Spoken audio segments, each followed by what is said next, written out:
Assalamu alaikum. In this lecture we will discuss the remaining part of the translation. इससे पहले के lecture में हमने डिस्कस किया था स्टेप्स या stages in the translation. First stage या first step that is activations of amino acid. Second step that is transfer of this activated amino acid with tRNA molecules या ऑन टीआरएनए मॉलिक्यूल्स. और जो third जो step होता है at the time of translation that is protein synthesis. Protein synthesis.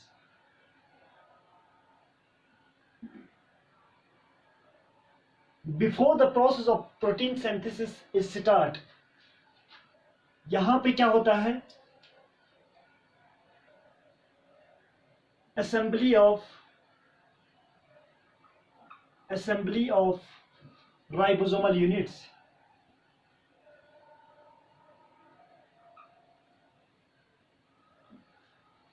बहुत prokaryotic cell eukaryotic cell के अंदर क्या होते हैं? राइबोसोम्स होते हैं. राइबोसोम जो होता है दो अलग अलग सब यूनिट का बना होता है. एक होता है लार्ज सब यूनिट, दूसरा होता है स्मॉल सब unit. At the time of protein synthesis या at the time of translation ये दो सब यूनिट जो है आपस में क्या बनाते हैं? बॉन्ड्स बनाते हैं. बिफोर द ट्रांसलेशन ये क्या होते हैं? सेपरेट फॉर्म में अलग अलग प्रेजेंस होता है. ठीक है. अब देखो इनका एसोसिएशंस या डिसोसिएशंस डिपेंड करते हैं concentrations of magnesium ion inside the cells. Suppose ये राइबोसोम्स का स्मॉल सब यूनिट है, ये लार्ज सब यूनिट है. In case of eukaryotic cells जो स्मॉल सब यूनिट होते हैं वो 40s होते हैं और जो लार्ज सब यूनिट होता है वो होता है 60s. ये है स्मॉल सब unit.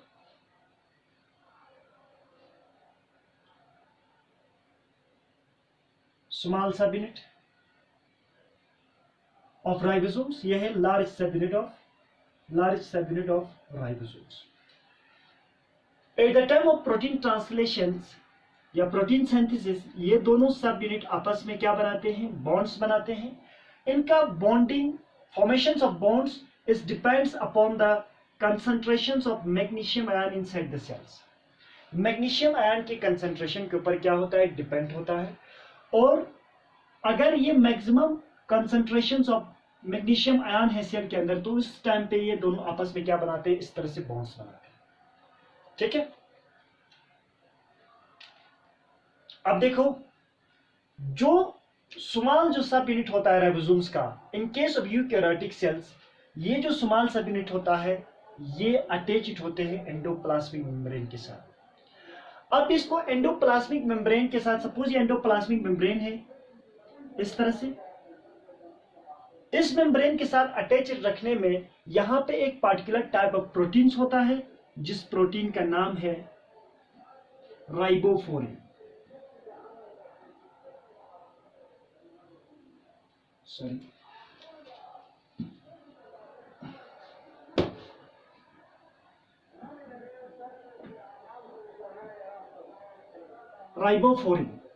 Riboflavin is a protein which is responsible for attachment of endoplasmic reticulum with small subunit of ribosomes.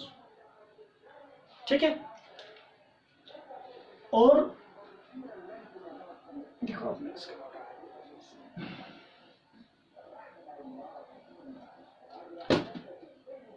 Ribosomes का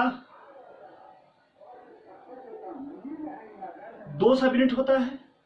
एक होता है स्मॉल सब यूनिट ऑफ राइबोसोम्स. दूसरा होते हैं लार्ज सब यूनिट ऑफ राइबोसोम्स. ये जो स्मॉल सब यूनिट ऑफ राइबोसोम्स होता है फर्स्ट अटैच्ड होते हैं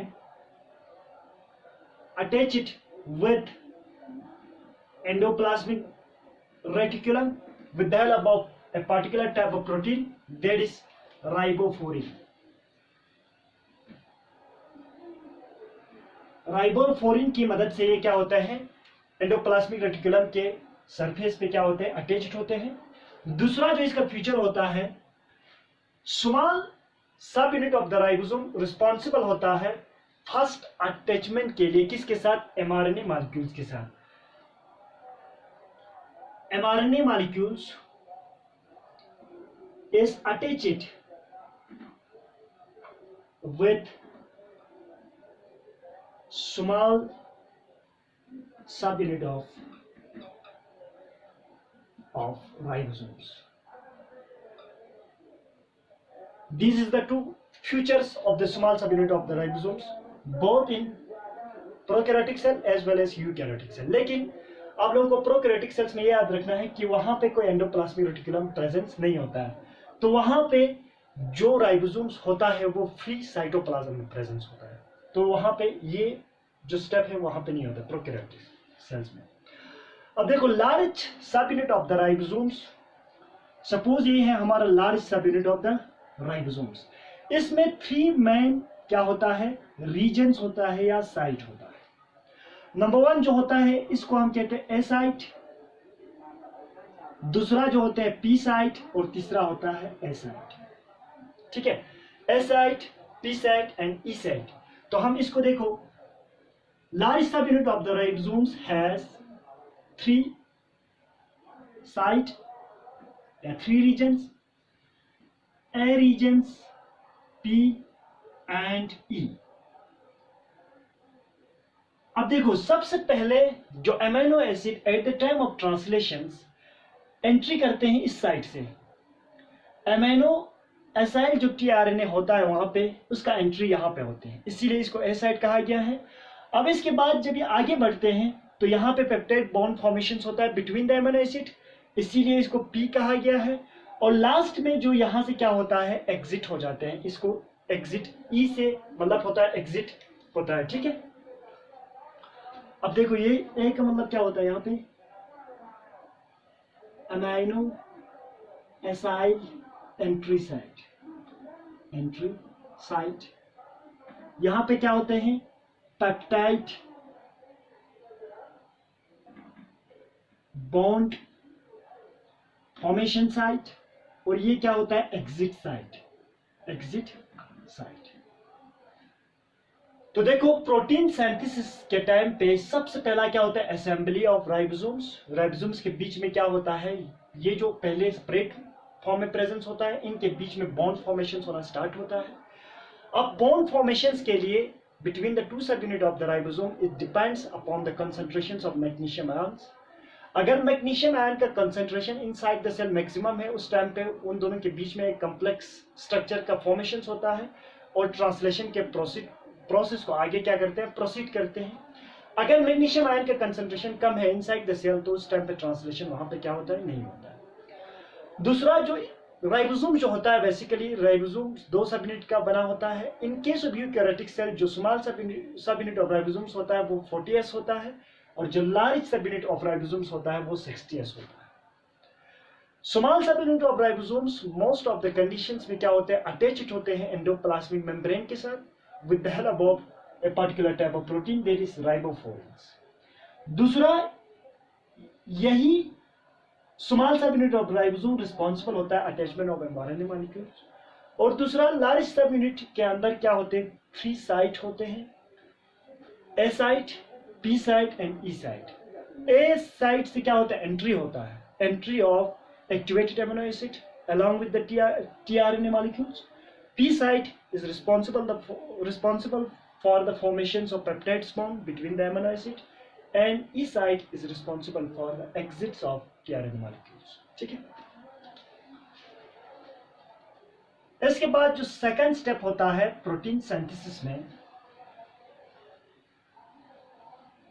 वो होता है attachment of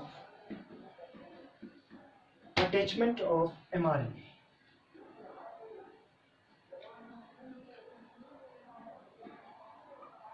Attachment of mRNA with small subunit of ribosomes। अब सपोज ये हमारा स्मॉल सबयूनिट है,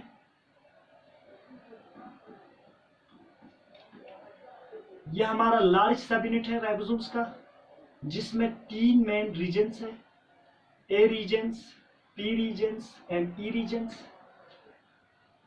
और ये अटैच्ड है किसके साथ हमारे स्मॉल सब यूनिट ऑफ द राइबोसोम्स के साथ। ये जो स्मॉल सब यूनिट ऑफ राइबोसोम्स के साथ अटैच्ड है, ये स्मॉल सब यूनिट एंडोप्लाज्मिक रेटिकुलम के साथ अटैच्ड है, और यहाँ पे अब mRNA मॉलिक्यूल्स आके क्या होता है, इस तरह से यहाँ पे अटैच होना स्टार्ट हो जाता है। इस स्टेप को कहा जाता है attachment of mRNA molecules. After the formations of complex between the subunits of the ribosomes, mRNA molecules is combined या is attached with the small subunit of ribosomes, ठीक है। And thereafter जो थर्ड स्टेप होता है protein synthesis का, वो होता है पॉलीपेप्टाइड फॉर्मेशंस।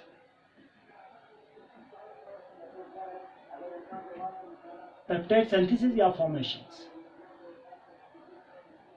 अब इसको समझने के लिए थोड़ा देखो,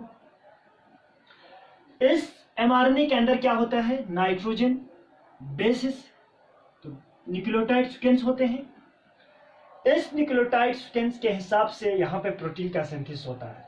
तो सबसे पहले देखो, पहला जो इनिशिएटर टीआरएनए मॉलिक्यूल्स होता है या इनिशिएटर एमिनो एसिड होता है, वो यहाँ से एंट्री लेते हैं पी साइड पे डायरेक्ट। यहाँ पे ये टीआरएनए आते हैं, इसके साथ जो अमीनो एसिड अटैच्ड होते हैं, ठीक है। मोस्टली क्या होता है, मिथ्योनिन होता है। प्रोकैरियोटिक सेल्स में क्या होता है, फॉर्मुलेटेड मिथ्योनिन होता है, लेकिन यूकैरियोटिक सेल में सिंपली मिथ्योनिन होता है, ठीक है। बाकी इसके पास जितने भी जो अमीनो एसिड आएगा अलोंग विद द टीआरएनए, वो यहाँ से एंट्री करते हैं, ठीक है। तो जहां से स्टार्ट होते हैं उसको हम कहते हैं इनिशिएशंस ऑफ ट्रांसलेशंस, और इसके बाद इतना रीजन्स को क्या करना है, इसके हिसाब से यहाँ पे अमीनो एसिड का सिंथेसिस करना है। अल्टीमेटली ये कहाँ पे पहुंचते हैं, एक ऐसी रीजन्स पे पहुंचते हैं जहां पे ट्रांसलेशन को क्या होना है, स्टॉप होना है।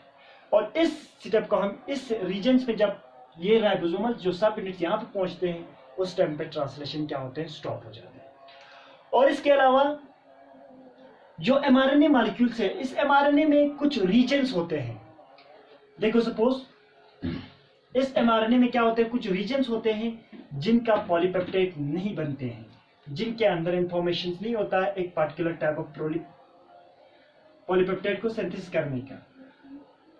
सपोज ये 5 प्राइम एंड है, ये 3 प्राइम एंड है, किसका, mRNA मॉलिक्यूल्स का, मैसेंजर आरएनए का, जिसको देख के हमारे सेल के अंदर क्या बनते हैं, प्रोटीन्स बनते हैं।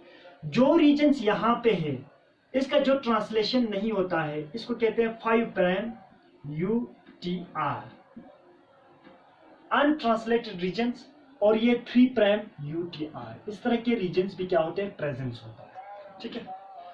अब देखो, process of translation can be divided into 3 steps. Number 1, attachments of activations of amino acid. Number 2, attachments of activated amino acid with tRNA molecules. And number 3, biosynthesis या protein biosynthesis या biosynthesis of proteins.